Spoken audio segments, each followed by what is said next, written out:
Friends, இன்றைக்கி ஒரு super health recipe தான் பார்க்க போகிறோம். இப்போல்லாம் இதை பார்க்கவே முடியறது இல்லைங்க. ஆமாங்க, நம்ம 90s கிட்ஸ் ஃபேவரட் வந்துட்டு உளுந்தங்கஞ்சி தான். இது எங்கள் அம்மா ஸ்டைலில் எப்படி வைக்கிறதுன்னு பார்க்கலாம். ஃபஸ்ட்டு வந்து உளுந்தை வந்து ஒரு 2 மணி நேரம் வந்து ஊற வச்சு ஆட்டி அந்த மாவு கெட்டியாக இருக்குல்ல, அதோட தண்ணி கலந்து நல்லா வந்துட்டு நீத்த மாதிரி வந்துட்டு மாவாக்கி அதை தனியாக வந்துட்டு ஒரு குக்கர்னால் கொஞ்சம் ஹெவியாக இருக்கும், இல்லை ஹெவி பாட்டம் இருந்தால் அதை எடுத்துக்கோங்க. அதில் நல்லா வந்து ஸ்லிம்மில் போட்டு ஒரு சைட் கரைச்சி வச்சுக்கோங்க. இந்த சைட் பார்த்திங்கன்னா கொஞ்சோண்டு தேங்காய், நல்லா 2 டேபிள் ஸ்பூன் தேங்காய் எடுத்துக்கோங்க. அப்புறம் 2 டேபிள் ஸ்பூன் அரிசி மாவு, அப்புறமேட்டு ஏலக்காவோட கருப்பு விதை மட்டும் எடுத்து நல்லா 3ஐயும் அரைச்சிக்கோங்க. அரைச்சிட்டு அதுக்கப்புறம் இந்த உளுந்தங்கஞ்சி கெட்டியாகிற ஸ்டேஜில் வந்து நல்லா 1.5 கப் தாராளமாக வெல்லம் போட்டுக்கோங்க. நீங்கள் இன்னும் இனிப்பு கொஞ்சம் அதிகமாக சொல்கிறேன், இன்னும் கூட கொஞ்சம் சேர்த்துக்கலாம். அதுக்கப்புறம் வந்து மீடியம் ஃப்ளேமில் நல்லா கலந்து விட்டுக்கோங்க.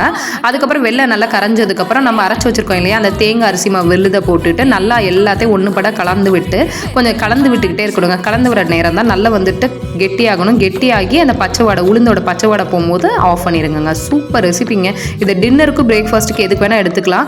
உடம்புக்கு பயங்கர ஹெல்த்துங்க. போன்ஸ்க்கு அதே மாதிரி வந்து கேர்ள்ஸ்க்கு வந்து இது ரொம்ப வந்து ஸ்ட்ரென்த்னிங் பண்ணுங்க. அதே மாதிரி வந்து நம்ம இடுப்பு வலி எலும்பு வலிக்கெல்லாம் இது ரொம்ப நல்ல சூப்பரான ரெசிபியாக இருக்கும். கண்டிப்பாக ட்ரை பண்ணி பாருங்க. உங்கள் கிட்ஸுக்கும் முதல்ல கொடுங்க. இப்போ இருக்க கிட்ஸுக்குலாம் இது என்னென்ன தெரிய மாட்டேங்குது. ஸோ நம்ம இனிமேல் வந்துட்டு இதை கொடுத்து இதோட குட்னஸையும் சொல்லிக் கொடுப்போங்க. இந்த மாதிரி வீடியோஸ்க்கு நம்ம சேனல் மறக்காமல் சப்ஸ்கிரைப் பண்ணிக்கோங்க. இந்த வீடியோக்கு பாய் சொல்லிக்கிறேன். நெக்ஸ்ட் வீடியோவில் ஹை சொல்லிக்கிறேன்.